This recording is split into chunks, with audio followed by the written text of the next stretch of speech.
টেকনাফ বন্দরের আমরা সরকারের যে চ্যালেঞ্জ ছিল এই চ্যালেঞ্জ মোকাবেলায় বন্দরের ট্রলার আসছে, কাঠের ট্রলার।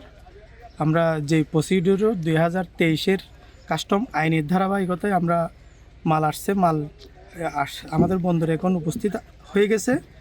এই ধারাবাহিকতায় আমরা আপাততে কাজ শুরু করছি, সামনে আস্তে আস্তে আরও কন্টিনিউ করব, এটা আমাদের প্রত্যাশা।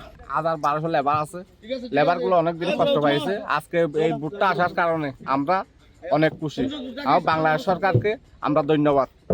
যে নতুন 14 মাস পরে বুট আসলো, সেজন্য হাজার হাজার মানুষের আজকে জীবিকা আবার উজ্জীবিত হচ্ছে, মানুষ আনন্দিত হচ্ছে। সেজন্য বিশেষ করে বাংলাদেশ সরকারের মন্ত্রী মহোদয় এবং শাহজাহান চৌধুরীকে আমরা ধন্যবাদ জানাই।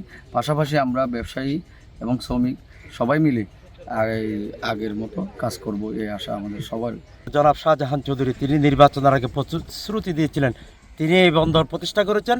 এই বন্দর যাতে আবার খোলা হয় সেই জন্য তিনি রাষ্ট্রের সর্বোচ্চ পর্যায়ে চেষ্টা করে আজকে টেকনাফ বন্দর আলহামদুলিল্লাহ বুট এসেছে, মালপত্র আসছে, দেশের রেমিটেন্স বাড়বে। এই দেশের জন্য, টেকনাফবাসীর জন্য একটা গর্বের বিষয়।